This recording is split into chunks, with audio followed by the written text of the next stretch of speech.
Hello, my name is Horama, and today I have found three stories of encounters people have had with dangerous persons and strange entities. And I do hope you enjoy my narrations. And if you do, then please consider liking and subscribing. But either way, let's get on to the narrations.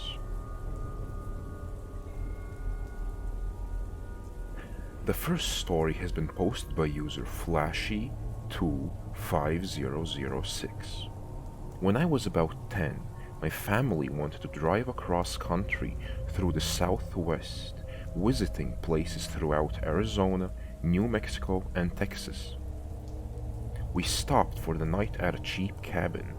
I don't remember the exact location, but I remember it being somewhere between Alamogordo and Roswell. The area around it was very densely wooded, and it was about 20 minutes from a small gas station where we got food for the night. It was a two-bedroom cabin with a living room, and my parents took the big room, my younger sister got the other bedroom, and I was on the pull-out couch. The couch was placed directly next to a large window looking out at a creek leading into the woods. Day went by and everyone went to sleep. I woke up at around 2 in the morning to a knocking on the window. I was facing away from it and was too scared to turn around. It wasn't random knocking either, it was rhythmic. Like a waltz with long pauses. 1, 2, 3. 1, 2, 3. And so on. Too terrified to move, I lied there, trying not to make any noise at all, until whatever was out there started to make a quiet, shrill, high-pitched whistle. When I heard that, I started screaming for my father, and the knocking abruptly stopped, and my dad ran into the room.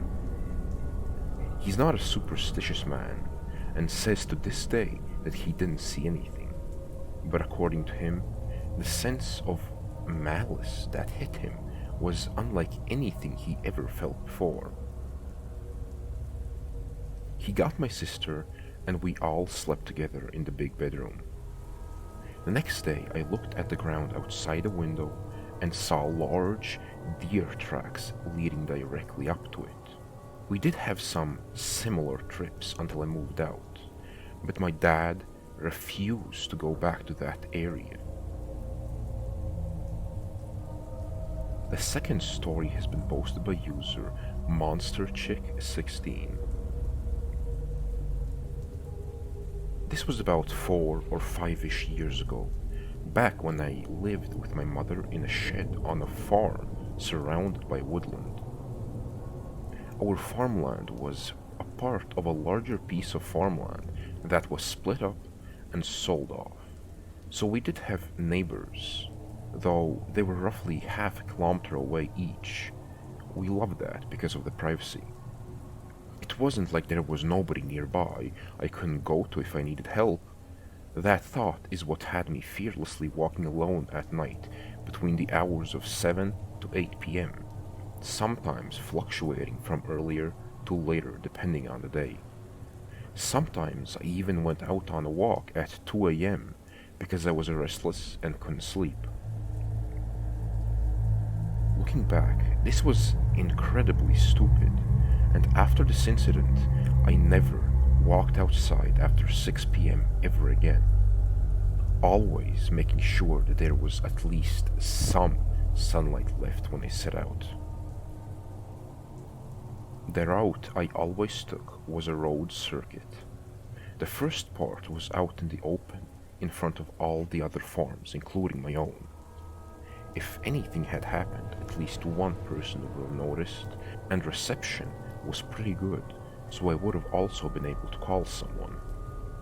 The second half of the road was concealed by about 200 meters of woods between the farm and the back road, stretching the full 2 kilometers at the back of the farm. It was during that part of the walk when I had this strange encounter. It was late at night. I can't remember what time exactly, but it was pitch black with the exception of my torchlight. I was about to approach the turn in the loop that would bring me out into the open again when I heard it. Help. It was this monotone voice that repeatedly asked for help. It didn't seem panicked in the least. I took my headphones out and turned my music off to make sure I was hearing correctly, but it did not stop. Help. Help.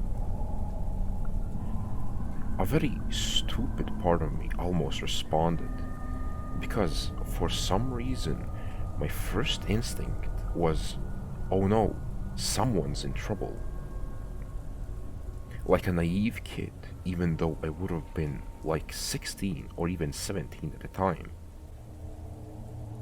Of course, then my brain kicked in and I realized that approaching that voice was just about the dumbest thing I could do, so I started quietly backing away. Unfortunately, my cat had followed me on this walk and wasn't backing away with me. No, she was walking towards the voice, softly hissing. I remember desperately trying to get her to come back towards me without alerting the voice to my presence, just in case they hadn't noticed me yet. But I was getting scared and did not want to stay there a moment more, so I ran forwards and grabbed her, then turned around and bolted back towards my house. I don't know if it was stupid of me to turn my back to the voice as I was making so much noise while running there, that there was no way they didn't know I was there, and I had no way of knowing if they were giving chase. I was so terrified the entire time.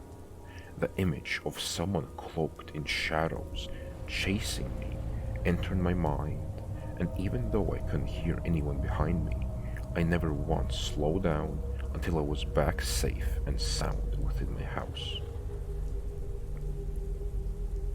It doesn't end there though. Despite how terrifying it was, there was still a part of me that was concerned about whoever it was, because what if they really did need help?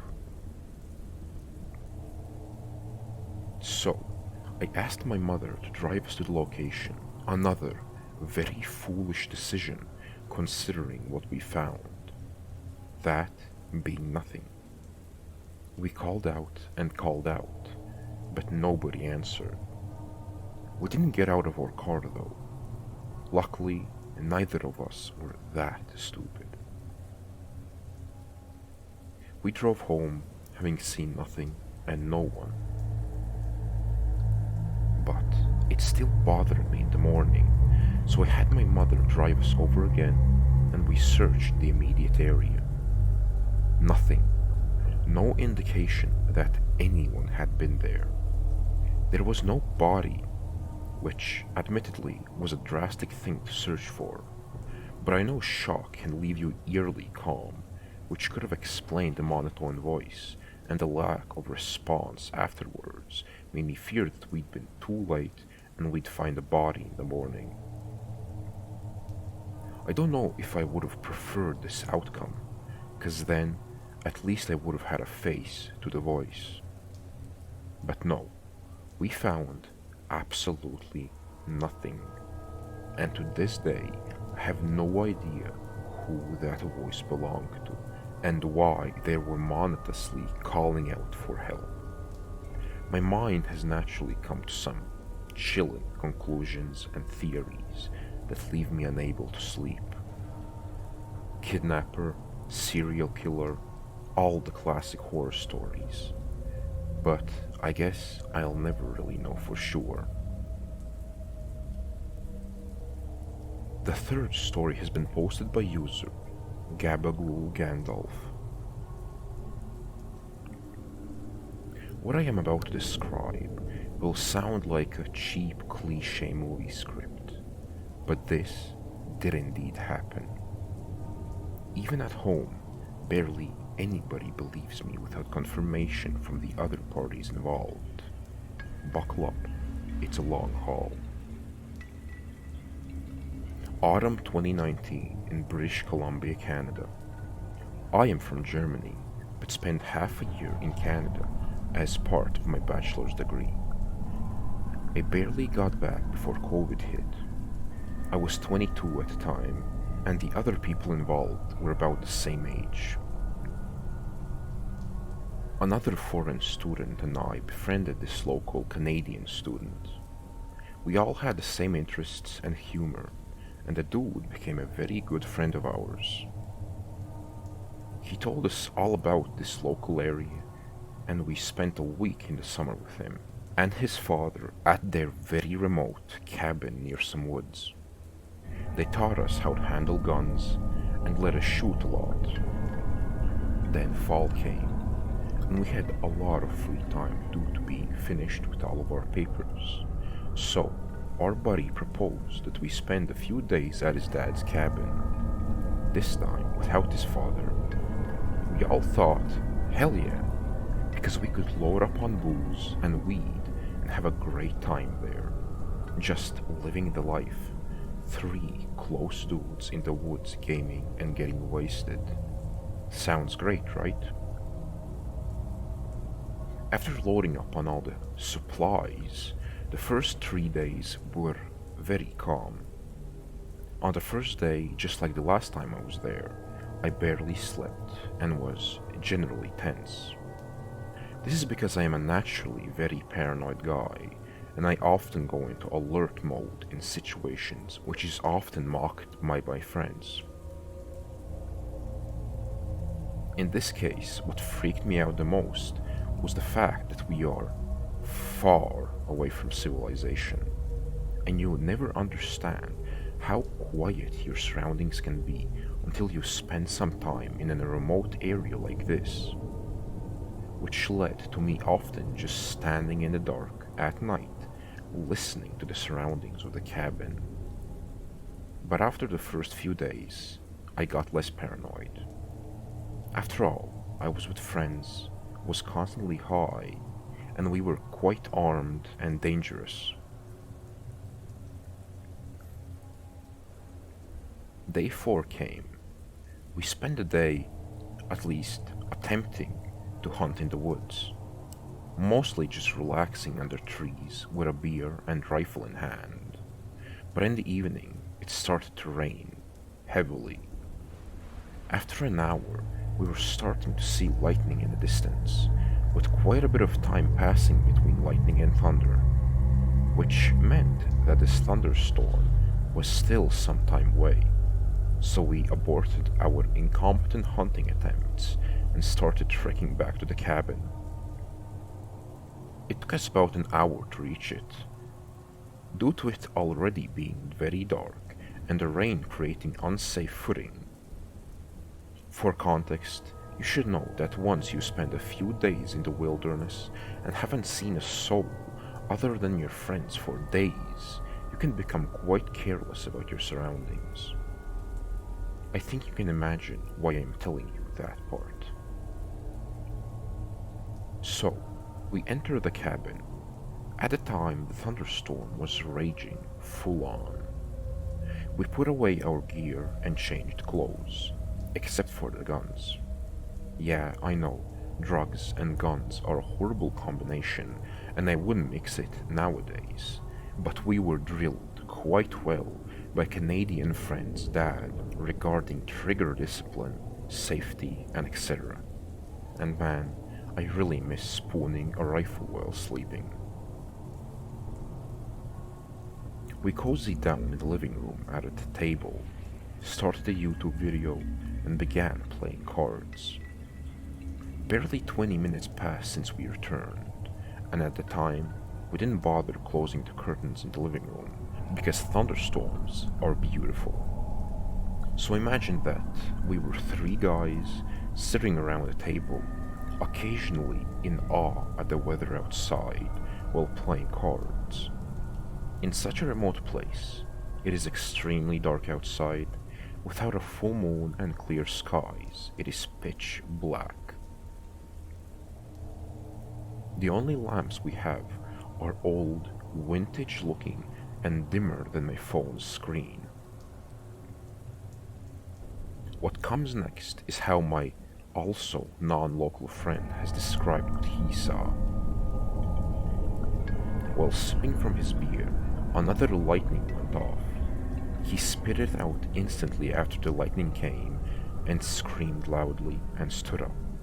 No words, just the sound of panic.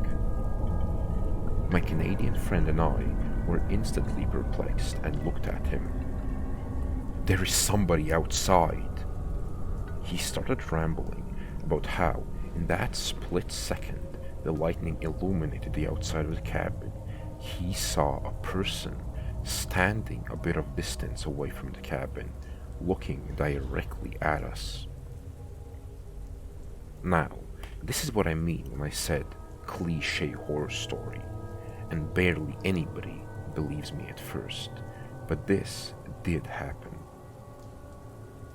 My non-local friend is obviously in full-on panic. His face looks anxious. This communicated to our Canadian buddy and me that this guy wasn't just messing with us. He did see somebody outside.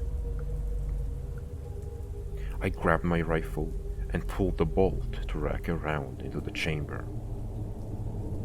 I feel that warm sensation running down my spine and my body, releasing adrenaline. I try to stay far away from the window, stare into the darkness outside, but I can't see anything. While our Canadian friend rushed into his room to grab his pistol, I started panicking even more because I realized that we did not lock the door. Why would we? We haven't seen anyone in days and are in the middle of the wilderness, so I run to the door and lock it. Our friend returns with his pistol, which he grabbed because there was a flashlight attached to it. He carefully approached the window, then changed his pace from sneaky to fast, and pushed the window open with one hand, while the other hand was aiming the handgun outside. I wish I was any good at drawing, because what we saw next when our friend turned on the flashlight was the most terrifying image I have ever seen. It is burned into my mind. The fact that I cannot share that image with other people has been bugging me for 3 years now. The light turns on. What we saw in that moment was a man, tall and slim, dressed in all black, with a hooded raincoat which he has pulled over his head, almost covering his eyes. But not far from the cabin, just a few steps away from the window, not standing as our friend yelled earlier, but crouching, looking directly at us with clenched eyes and a terrifying smirk on one side of his mouth. Another lightning flashes, and for that moment we were all frozen. The image of what we saw must have shocked the other guys as much as it did me, because nobody said anything for a few seconds. There is a hard to explain this dreadful feeling about seeing something like this. In a storm, in the middle of nowhere, a person dressed in black is suddenly crouching so close to you and looking directly at you. Our Canadian buddy was aiming his pistol and attached flashlight at the also frozen, crouched, smirking man and just yelled out with a slight stutter and a higher pitched voice than I have ever heard from him. "Get away from here or we will shoot." I guess at that moment, after his eyes adjusted, the raincoat man realized that this was not just a flashlight, but a gun, and I was standing next to my friend with a hunting rifle in my hands. Raincoat Man's slight smirk changed to something where I am unsure if it was shock or rage. All this was happening in less than a minute, while my friend kept on yelling, and I was just frozen. The raincoat figure turned by about 19 degrees towards the nearest tree line and went from crouched to full-on sprint, fast. He ran away to the right side of our window. Two of us poked their head out the window to see where exactly he was going, but with the heavy rainfall and darkness, we could barely make out anything in the distance of that tree line. After a few minutes of just looking at each other in disbelief, we decided to pop a few rounds outside the window to prove that we were actually armed. When the shock wore off, we decided to call the police. They asked a lot of questions on the phone to describe the location of the cabin and the description of the man who almost crept up on us. Totally unsuspecting and only revealed due to a lightning and luck. Due to us being in such a remote area, the cops told us it'd take at least 1 or 2 hours for somebody to come out. They asked, because of the weather and time, if it'd be alright if they sent somebody out tomorrow to talk to us about all the details. Given how the man saw that we were armed, he probably wouldn't come back again. We agreed. We discussed just jumping in a truck and leaving right now, but us dumbasses were too lazy to refuel the truck. The idea of doing this now, in the dark, and in that heavy rain was just too frightening. I kept thinking about this guy lurking in the darkness and picking us off one by one. We spent the night sleeping in shifts. One person was awake and standing guard.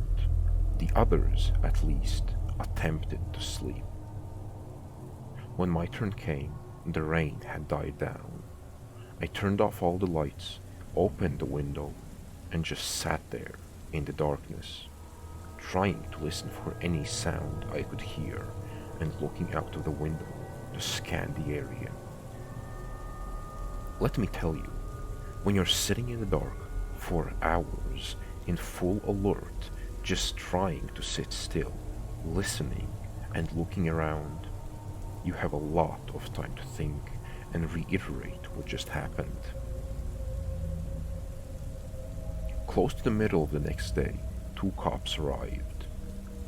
We had to give them a detailed report of what happened, when it happened, and had to show them in which direction the raincoat shade ran off to. They said they will organize a patrol to comb through the woods, but that might take a while because they need experienced outdoorsmen, etc. Sadly, we didn't see many details of the man's face. We couldn't tell if he was young or old, only that he was tall and clean-shaven. The chances of finding who exactly that was and find out what the hell he was attempting to do were very small. Though one of the officers expressed that this whole happening was deeply worrying. We left the cabin a few hours after the police left, and Canadian guy's dad insisted we stay at his place at least for a day until we feel safe again. He also wanted to hear every last detail and figure that the time has come to install cameras around the cabin. I don't remember this part for sure, but I believe that I heard later that the dad and his brother went back to the cabin and just sat there in the dark, waiting for the raincoat man to return. But I never heard of any results, so I guess he must have gone hunting in other areas. I never heard from the cops either. Next January, I left Canada and returned home.